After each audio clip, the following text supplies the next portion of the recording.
very pleased that you're joining us here tonight on the Majors and Quinn YouTube channel. My name's Annie, and I am the events coordinator at Majors and Quinn Booksellers, which, if you're not familiar with us, is an independent bookstore in Minneapolis, Minnesota. And we are open to limited browsing. If you are in the Twin Cities area, please come by and say hello. Of course, masks are required, and we have a limited number of people in the store, but we are open every day, 10 to 7. And of course, we also have a website where you can browse and purchase books at any time. It's www.majorsandquinn.com. And I will drop a link to that website where you can get the book that we're going to be hearing about tonight. I'm very pleased to have with us here today two wonderful authors, and we're going to be talking about Gabriel Bump's book, Everywhere You Don't Belong. And he will be in discussion with Rion Amilcar Scott, who is the author of the short story collection, The World Does Not Require You. So they're going to have a conversation about Gabriel's book, which is just recently available in paperback, and which is very exciting. And they're going to read a little bit from the book and chat about that. And if you have any questions, you should write them in the chat underneath this video. There will be time for that at the end. So we'll write them at any time, and we'll answer them towards the end of this conversation. If you are not familiar with these authors, I'm going to give a quick introduction.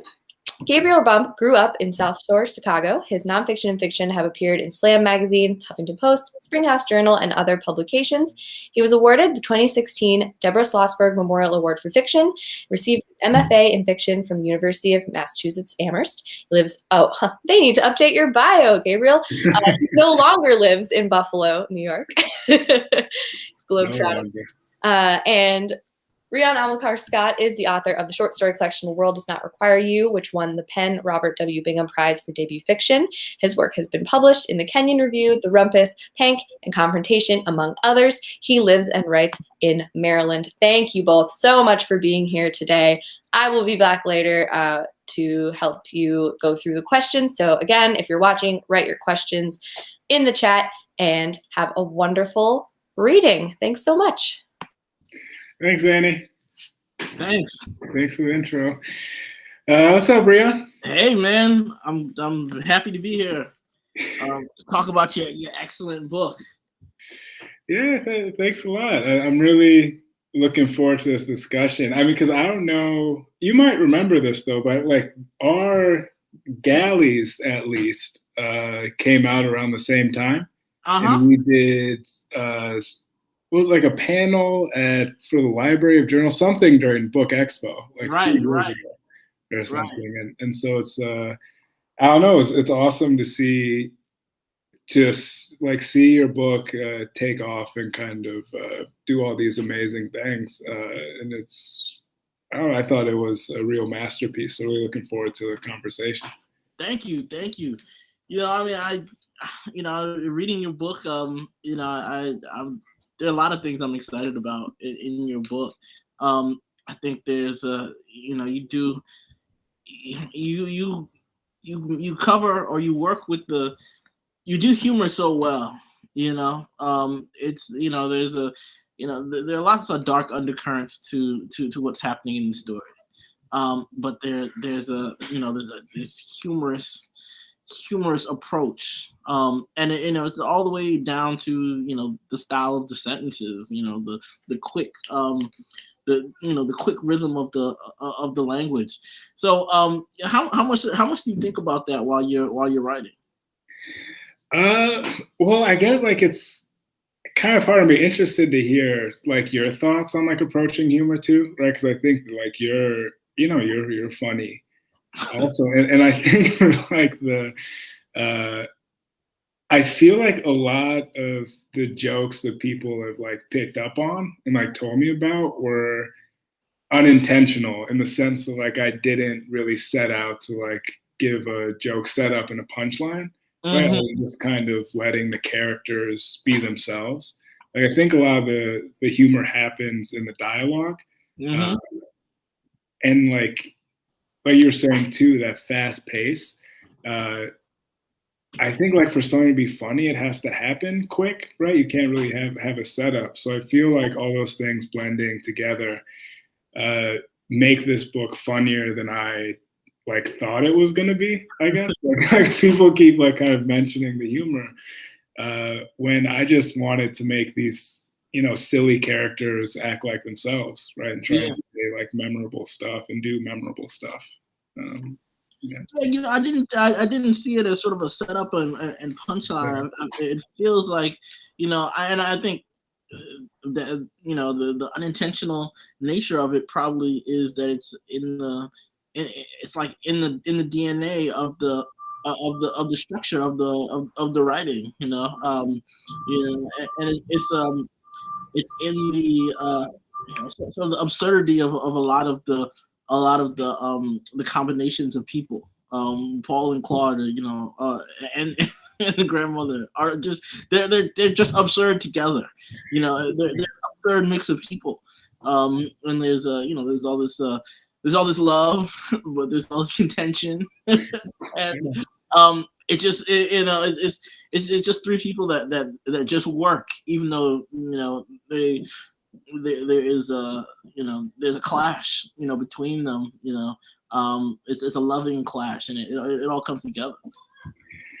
Well, yeah, I mean, I think that, I mean, that's really nice of you to say, you know, and I guess that, well, I don't know, because the way that you created Cross River, too, right? Like you had to populate this place with people made up, I assume, out of thin air, right? Like it's just this whole like cast of characters kind of operating, and Mhm. and I assume you feel the same way. Like finding like balance on the page has to do a lot with like what character is giving what, like which character is like taking. You know, it's this kind of Yeah. push and pull between. So the moments where, like for example, like the narrator Claude is raised by his grandma, and then Paul, uh, and Paul is kind of this reluctant like father figure that really isn't cut out for the job. But I think like the most tender moments in the book is when Paul is like really trying with Claude. You know, is like trying to like show him love, is trying to like teach him how to do the right thing, like teach him honor in ways that, you know, are ridiculous and funny, but like it's kind of the intention that counts with that. And like a lot of that was intentional, right? It's like Yeah. how do you you know, so how do you show a bumbling character try to not be bumbling, right? Like how do you, in Claude's case, you know, like how do you show like a sometimes cowardly character? Like how do you make that character brave, right? When Mhm. the situation warrants. And so I feel like I'm always just trying to find interesting combinations, both in like character traits, like words on a page, but like also, you know, with just with the core of it they're put in, you know, how can I make that combination like really pay off in a way? Yeah. Yeah, and you know, there's always an undercurrent of there's a sort of like a sweet undercurrent, you know, just like what you're talking about. You know, Paul is, you know, reaching out and attempting to attempting to be that father figure, um, and um, and yeah, I mean, I think that I think that, you know, you do the humor, but you also, you know, do those, you know, do a lot of like really tender moments. And you know, and they're the flip side of each other. You know, the tenderness is always there in the humor, and the humor is always there in the tenderness, at least most of the time. Yeah, well, and that reflects like real life, right? I think that you know, it's never like life can be like really bad for extended amounts of time, right? But it's never like all bad, right? There's usually like even when it's like the worst, right? Like there's can always be a moment that like makes you smile or laugh, right? Yeah, And just like when life feels really good and smooth, like there's always just some kind of darkness like looming around the corner. And I especially think like with Claude, right? Like this young kid coming of age, just trying to figure out like who he is. Like being a teenager sucks, right? Like being like a preteen like sucks. It's like yeah, confusing. There's all this pressure to try and figure out who you are like right away. And so I think like a lot of trying to combine like humor, sadness, like joy and love, is just like growing up, right? Like I feel like we get all that stuff like thrown at us when we're kind of trying to come of age and figure out who we are. Yeah. Yeah. So tell me about how Chicago, it's so important to to the book. It's, it wouldn't be set anywhere else. It's the location is so important. Tell me about Chicago's place in this book. Well, yeah, I mean, you're right. Like I felt like I don't know, like it was always gonna be a Chicago book, right? Like the first book I was gonna write was always gonna be about Chicago. Like South Shore is where I grew up. That the old cliche and adage, like write what you know, like there's a reason it exists, right? Because like I like know this place. I don't have to try and like think about where the stoplights are, right? Or like where the road is like up against the lake. And I mean, like what was interesting to me in the writing of this is because I wrote most of it after I'd left Chicago. Like I started it when I was in college at the School of the Art Institute, and then went to grad school where I wrote most of it, like in Western Massachusetts, right? Which couldn't have been a different like setting physically, like socioeconomically, like racially than the South Side of Chicago. And I felt like a lot of the details in this book, like for instance, like this harbor and like the fog like rolling over it, and just every kind of like small, like the basketball courts and like the cages, like those were the memories like stuck with me when I was like writing about it from a distance, right? Like I don't think I wrote, I don't know, like I probably only wrote 20 pages of this like while I was in Chicago. Most of it was done and edited like when I was living away. What's up, little man? And so I don't know, like I don't think it's a perfect image of the neighborhood, right? Like the neighborhood has changed a lot since I left. It's like changing still, but I feel like what I want to do is just present like this snapshot of the neighborhood, like from this particular perspective in like the 90s and early 2000s. And I mean, I think that this is like the only Chicago book I'm probably gonna write. Like, I don't know. I feel like if I tried to write about Chicago now, like contemporarily, it would just feel fake, right? Because I don't live there now. I haven't lived there for like 7 years. Oh, that would be my next question. Yeah. If that was your spot, if that was your location, Yeah. When there was a time I thought I was gonna write about DC, the DC area, and that was gonna be my spot. And then I read Edward P. Jones, and I was like, man, this guy has it figured out. He has it on lock. I can't compete with that. And that was part of the birth of Cross River. Well, so how, like, I guess, are you going to hang around in Cross River? Oh yeah. For the next book, you're just there, like Cross River. I'm just there. Yeah, that's where I am forever. Yeah. That's where I am forever. Yeah. So what? I mean, I guess like since we're talking about place, and me saying like one of the reasons I like writing about Chicago, and like everything I write is about a place that I know like really well, right? Because I can like see it when I'm writing. I don't have to kind of I don't know, like I just have to focus on the characters, not the setting, because like I can see the setting. So how is it like operating with this like fictional setting? Like how does it grow when you write it? Like how has it changed since when you first the first collection like to this collection? How do you see it like growing and evolving? Because I think that's pretty cool, like having this fantasy. I guess it's almost like like a fantasy world, right? Like it is, it's like I have a place to go when things get really frustrating. Yeah, that sounds nice. I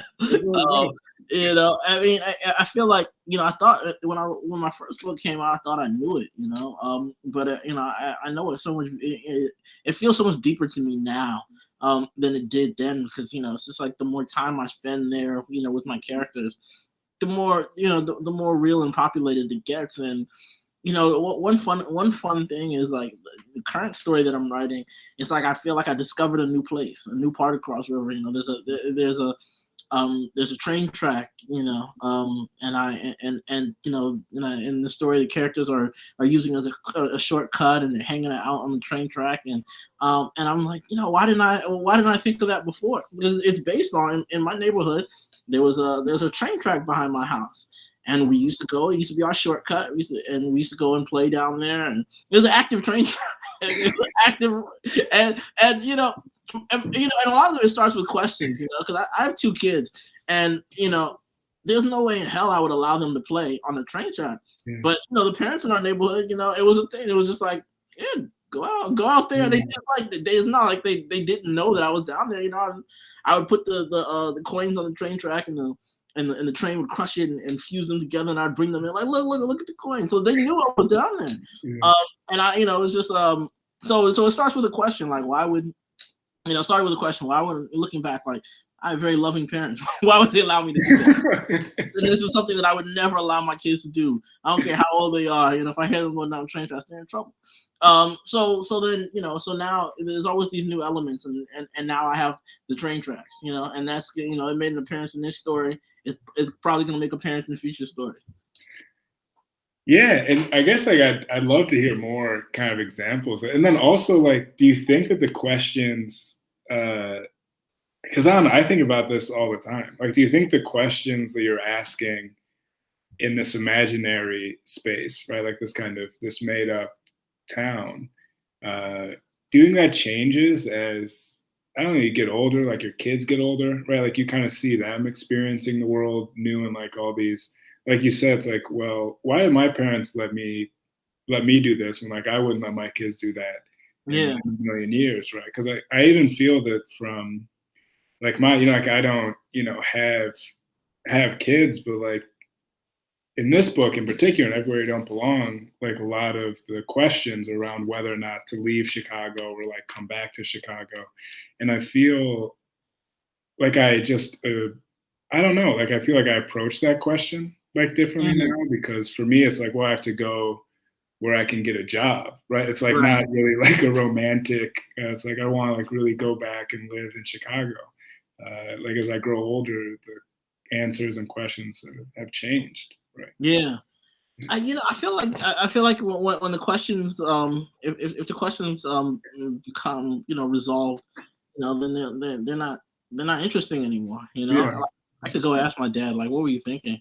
Yeah. And he'd probably give me some answer, but then it would be boring to me to to address it in a story.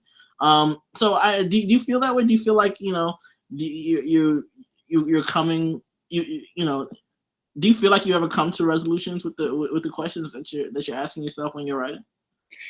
I mean, I think that, well, it's like hard to say. I think that like my characters, right, like come to resolutions. Like they kind of find the answer to the question, or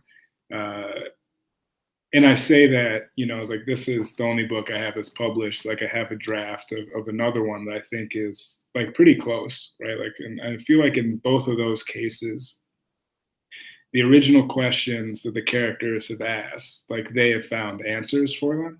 But like whether or not it's right or wrong, right? Like whether or not me, like the answers I've provided them, like are the best answers, right? I think that that's what like interests me most about like fiction, right? It's like not only, like I was saying before, right? Not only is this book like a snapshot of Chicago in a certain place and time, like it's also a snapshot of like me as a writer, right? Like in just this point in time. And I feel like that thinking that way allows me to like let go of my work, right? But I don't know, like I actually am interested to, how do you feel about questions posed and answers found in like short story, right? Because I guess like it's different, right, than novels in some ways, but like definitely similar in a lot. I'm laughing because I think I've never completed a novel. Of course, I think every writer has tried. Every fiction writer has tried. I'm working. I've never completed a short story. I think that's they're different art forms. Well, not different, they're different approaches. It's different thought process. One of the things that bothers me about when I'm writing, if I'm writing a novel, even if I'm writing a novella, is that it's so all encompassing. Yeah. It takes over every single part of your life, and if you stop to write something else, the novel is just like, don't do that. It's either me or that short story. It's a real jealous lover. I think writing in this connected way that I write, my characters coming in and out of stories. I found that when a character gets that complete answer that you're talking about, whether it's right or wrong or whatever, it's hard to bring them back in a profound, in a prominent role within the story. So it's like a lot of little questions that I think my characters are pursuing. There's one character who's in both of my books. He's in the last story in both of my books, and each time he's supposed, I imagine him being very prominent, being the main character. I thought of him. I used to, Juno Diaz was someone who really influenced me when I was starting, and I was like, this is my junior. He has that recurring character, and but every time I start writing this character, he minimizes himself.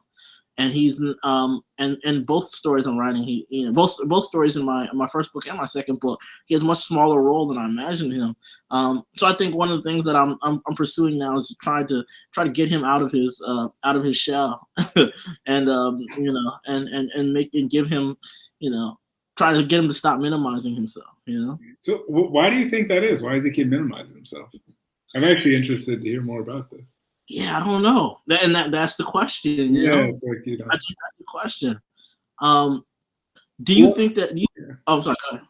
Well, no, because I was actually just connected to that, like, because the way that Everywhere You Don't Belong is set up is that actually, the first part of the book is told in these like vignettes, right? Like a lot of time happens, and they were originally like crafted as short stories with kind of similar characters coming through, but they were incomplete short stories, and so why not just put them into a novel? But there were there are all these characters that kind of just come and go, right? And it still is interesting to me, like why I decided, for instance, like why Janice was the character that stayed, right? Like why wasn't it the superstar basketball player, right, that comes to town? Like, why did I make that character leave? And like, I think that those like mysteries, like the writing, like impulses there, like in hindsight, I can kind of parse it away and like come up with reasons, or like I can like make up reasons for why I was thinking and do what I did. But like in the moment, it's actually just, okay, well, this person stays, this person goes. And I think that stuff's like fascinating, right? I think those mysteries are really interesting. Oh wow! So they start off as stories. Yeah. So were they? How much did you have to shift them to make them work together?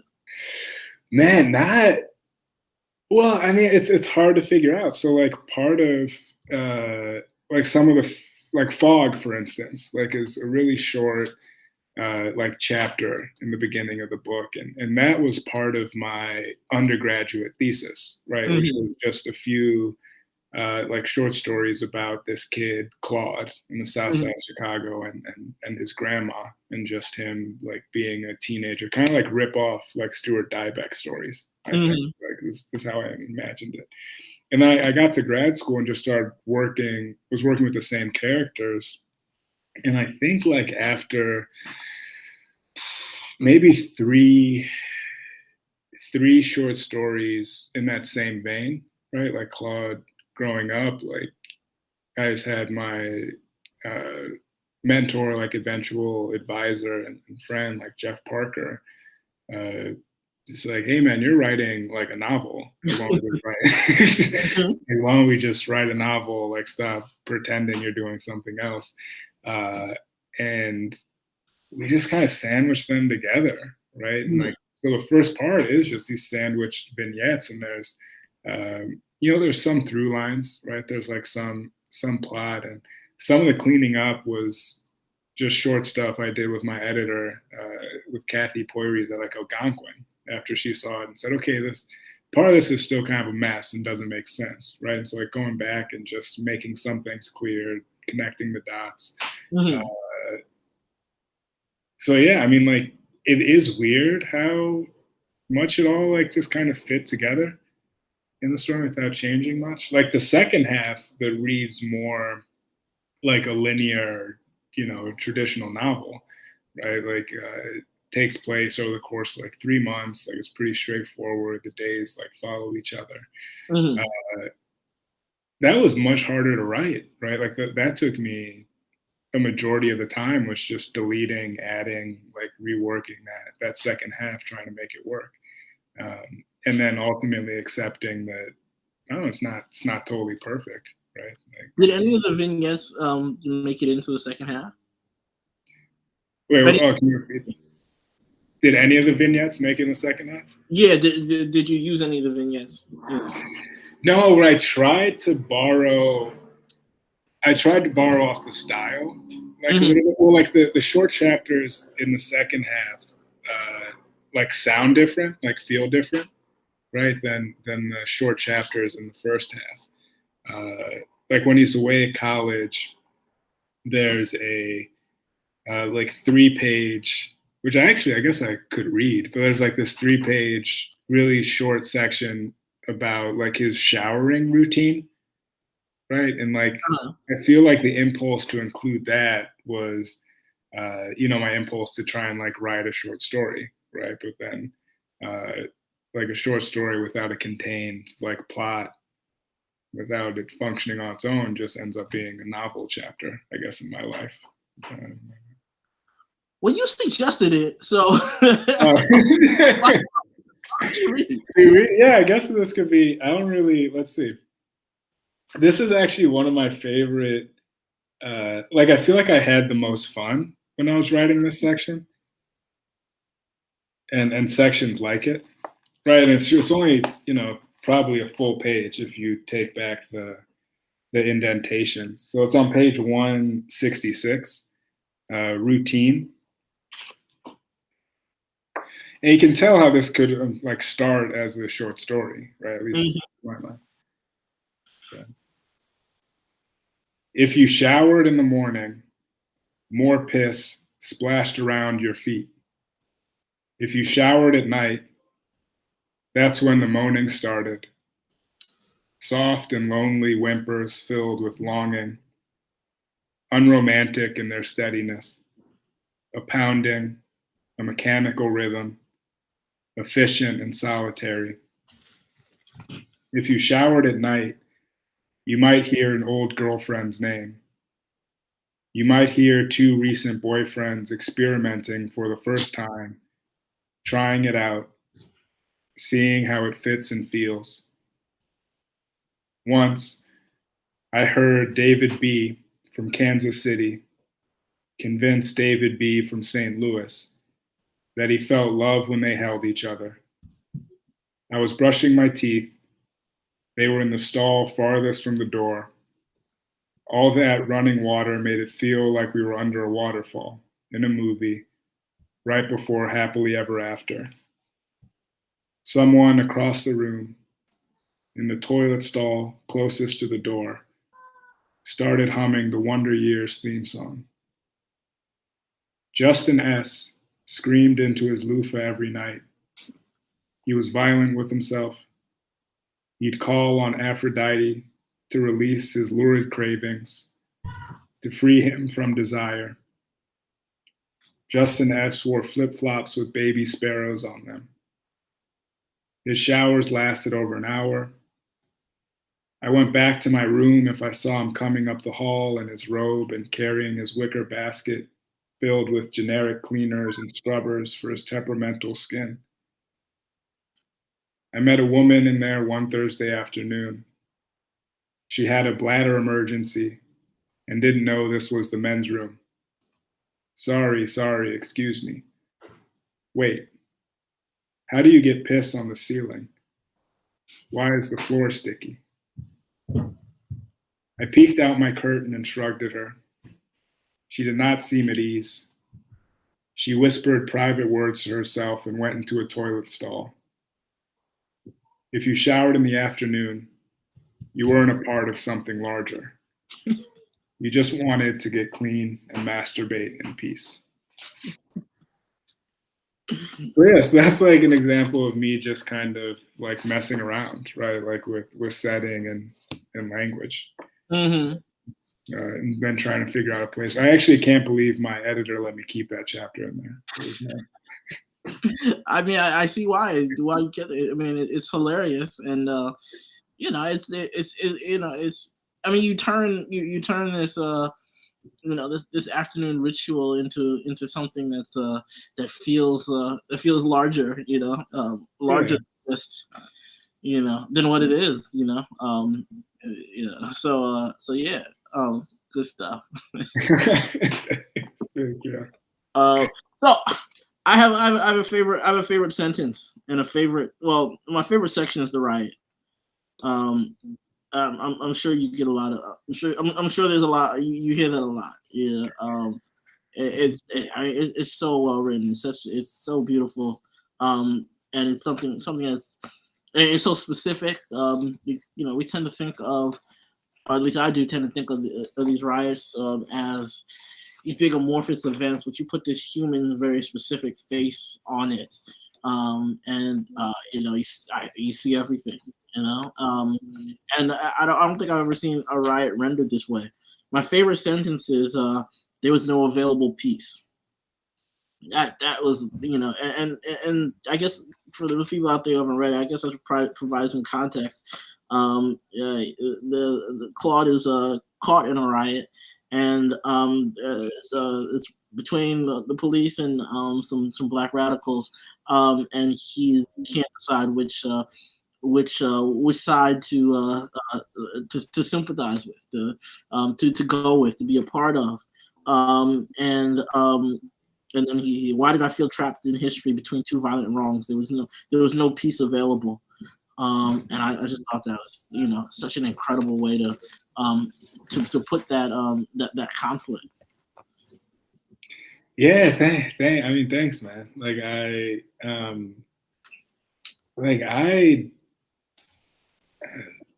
It was weird having a book come out and like have that scene in it, right? Mm-hmm. Like in February, months before kind of the world, I don't know, the world like went up in flames in a lot of parts of the world did.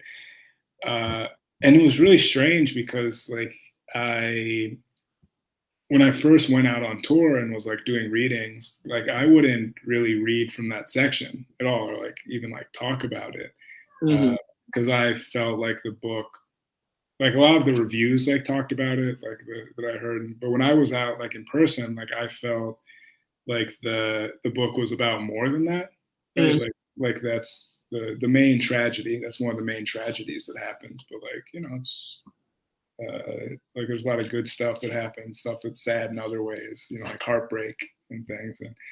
And but then when the summer happened, like I found that I was like only talking about that section, and like hearing weird stuff like, oh, like isn't this kind of like prescient that this is in your book?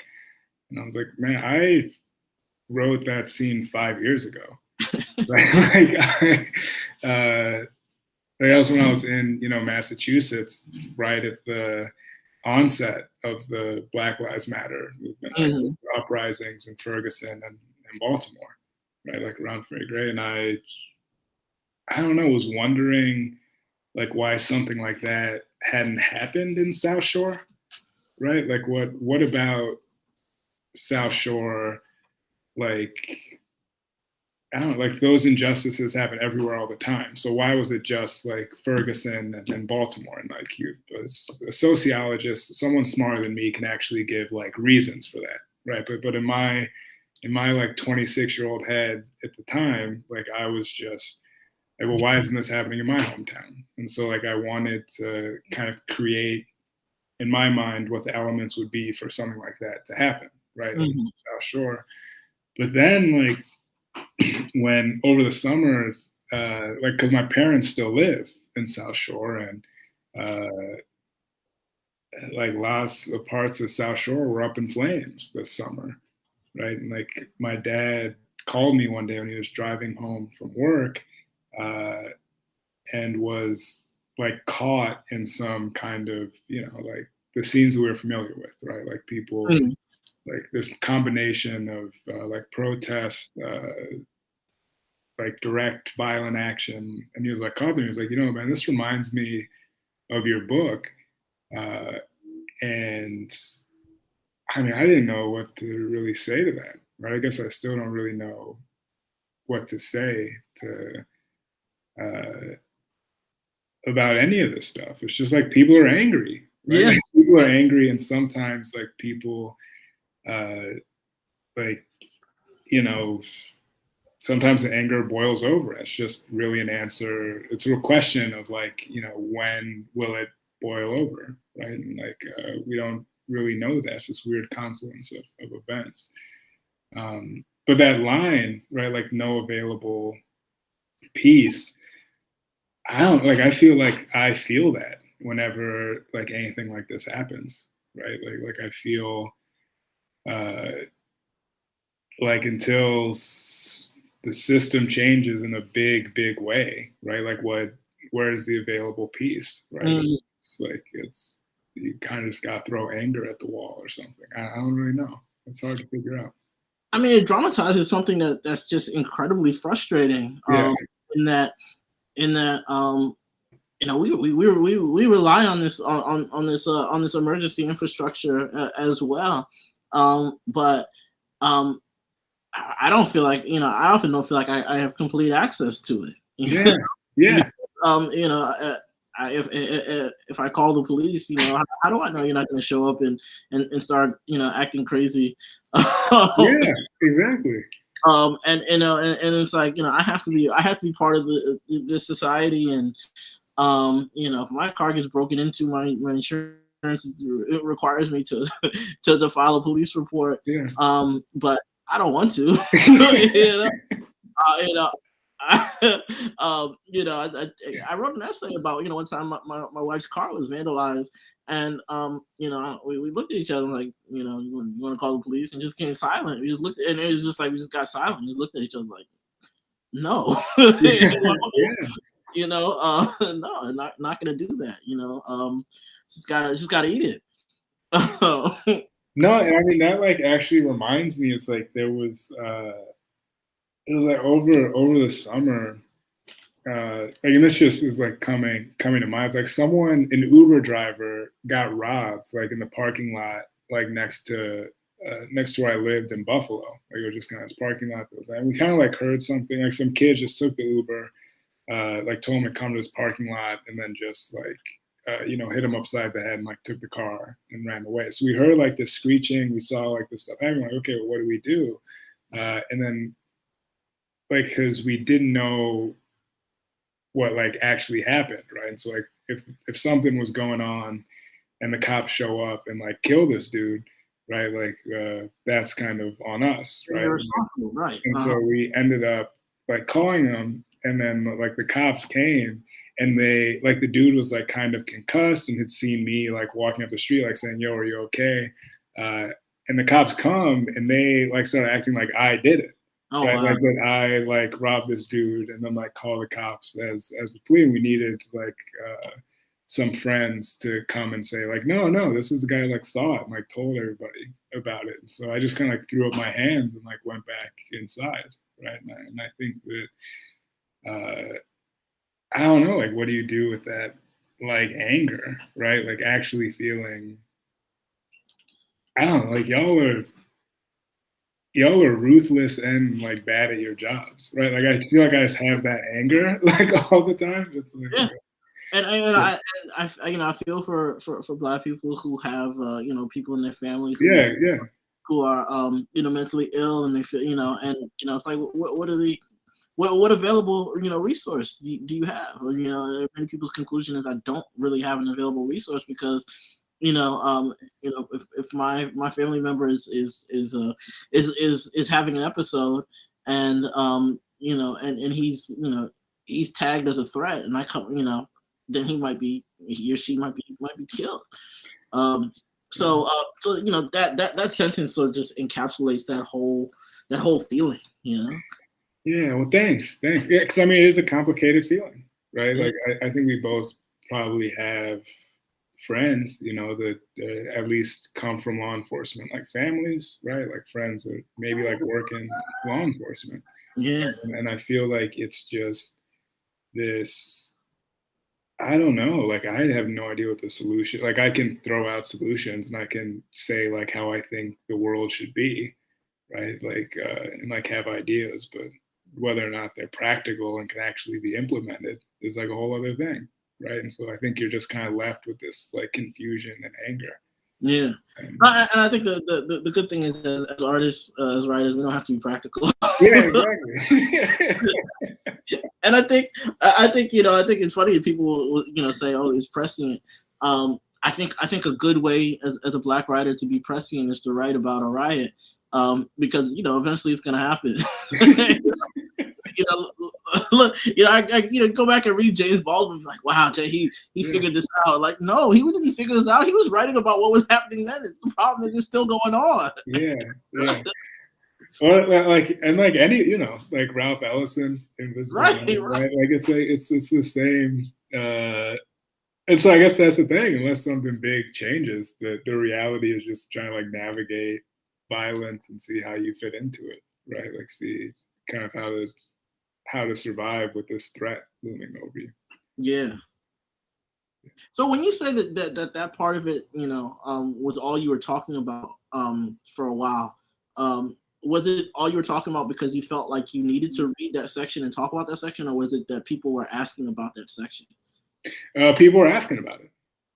People, and like in that, like hoping that I would present myself as like a soothsayer, right? Like I'd say like, yeah, I wrote this in December. Like I saw all this coming exactly how it happened. But I was like, no, like this, I just wrote it because it was happening then, and like it happened again, right? Like trying to make sense of it. Yeah. Yeah, man, it's weird. It's weird. Yeah. So, hey guys. Hi. I just wanted to pop in because I have a question for both of you. And it is about like the agency of characters. I you guys were talking, Rion, you were talking about how like you had specific characters in a story that was diminishing themselves, and Gabe, you were talking about how that can happen sometimes in your work too. And so I'm always just interested in like, different authors have different perspective on like, does the character behave of their own agency that you then capture, or is there another circumstance in which some characters have to be more like coaxed into what you want them to do? How do you feel about that? That's a good question. Annie, what do you think, Rion? Do you answer that? I don't feel like characters have have agency. They're just they're electrical impulses in my brain, and they become words. But it can feel like it. It can definitely feel like, oh wow, oh, this character is talking to me, or this character he just did something that surprised me. And really that's getting lost in your imagination.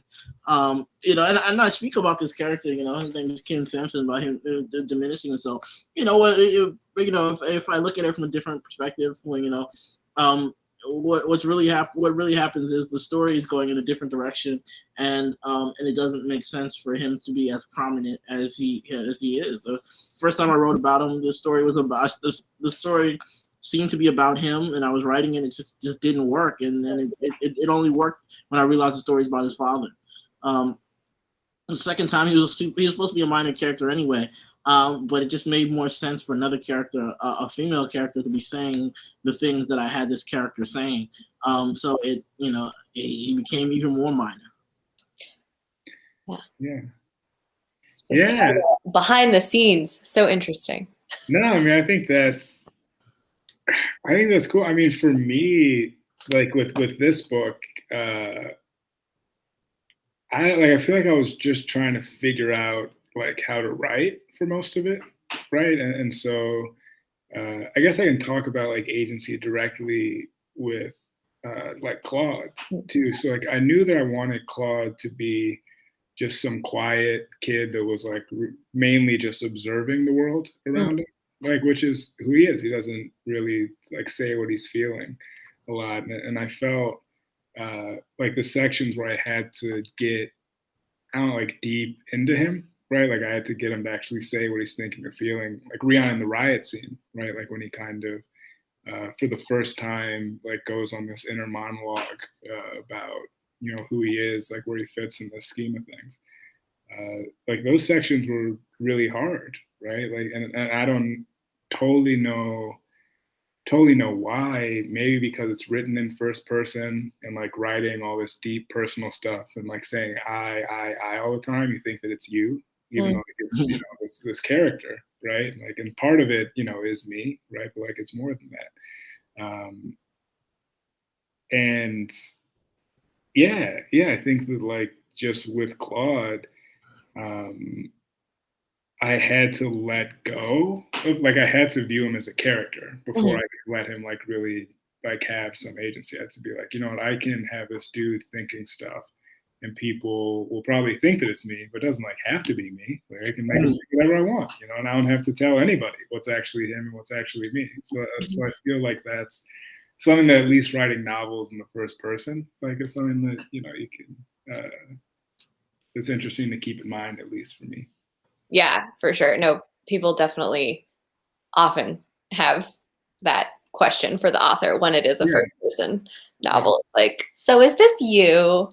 Yeah. I actually got like, that's probably the most frequent question I've gotten, which makes sense, right? Like grew up in this neighborhood. It's like about a kid growing up in this neighborhood. I'm about his same age. I don't know. I think if it was about me, the book would be a lot more boring. Yeah. And I also think on a related note, I think a character, if you base a character on yourself or on somebody else, you know, the character doesn't become real until it separates itself from you or the person. Yeah, exactly. Exactly. Yeah.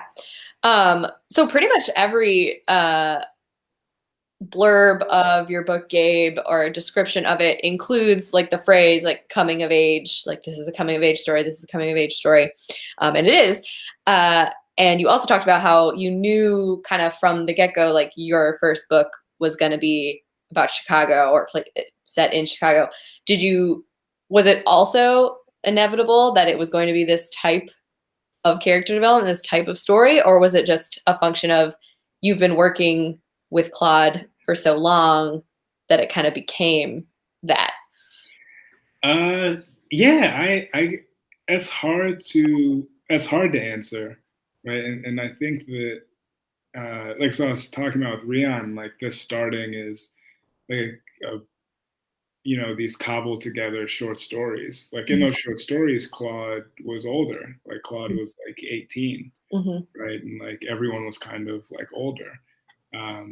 And I can't really go back and figure out what led me to want to jump back in time. I think it was just that there were all these characters that like I had hinted at in those stories I want more background on. So it was like so Claude was 18, just living with his grandma and Paul, right? And then was okay, well, let's go back and see what happened to his parents.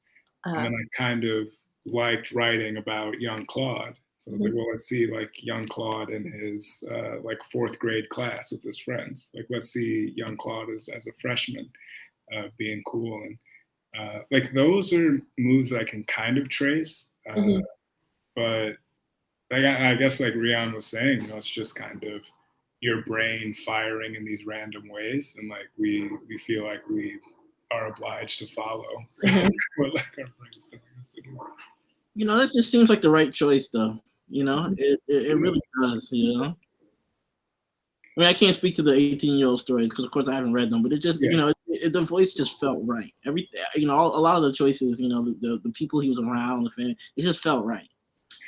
Yeah, and there's stuff that like feels wrong in the first drafts, right? Like I think that's totally true. Like there's one draft where Claude like reunites with his dad, right? And they like have this moment, and just like the voice wasn't like it didn't sound right, it didn't fit. And like I think that like having that pitch for the stories that you're trying to tell is really important. It's like it's pretty vital. I could be wrong about all this stuff, right? Like the book could have been way better, like told a different way, right? But like we'll never know. Rion, do you have any like 1 or 2 more questions for Gabe before I ask one final question of both of you? I don't think so. Okay, cool. Yeah, I feel like we're right. Well, I'm we've covered enough ground. my standard pandemic virtual event question, is as much just for my benefit as the people watching. What are you guys reading? What do you recommend? What do you want the people watching to also read besides your 2 wonderful books? Yeah, let's see. Well, I guess, yeah, if you haven't yet, pick up The World Doesn't Require You.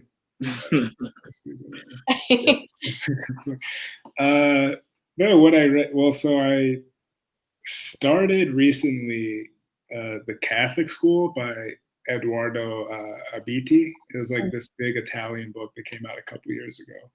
The people are pretty divided on, and for reasons that I can understand. Interesting. But I feel like I'm just in the mood to read something, and I don't care if people know that I'm reading it, and I don't care if it's good or not. Like I'm just like sitting down and just kind of enjoying this long perspective. But more recently, I finally read Know My Name by Chanel Miller, which is, I mean, like an amazing, I guess came out two years ago. But I think that if anyone is like interested in that story, or like kind of survivors of abuse, like coming to terms with the abuse themselves, like I mean, she's an amazing writer, and it's really also, harrowing but brilliantly told story. So I recommend that too. Great. Yeah, what about you, Rion? I just read a Different Drummer by William Melvin Kelly. It's a book from the 60s about a town where all the a southern town where all the black people just suddenly leave, and they don't explain why they left. They just get up and leave, and yeah, it's weird and it's good. What's it called again? A Different Drummer. A Different Drummer. Yeah, and it's narrated by various white members of the town, and yeah, it's weird and good. Is it? So you said it was by William Melvin Kelly? Yes. Okay, cool. I have found it. I am dropping a link to it in the comments. Yes. Yeah, it looks like, yeah, we've got it on our shelves now. Yes. So, hit up Majors and Quinn and get all those books that we're talking about. Yeah.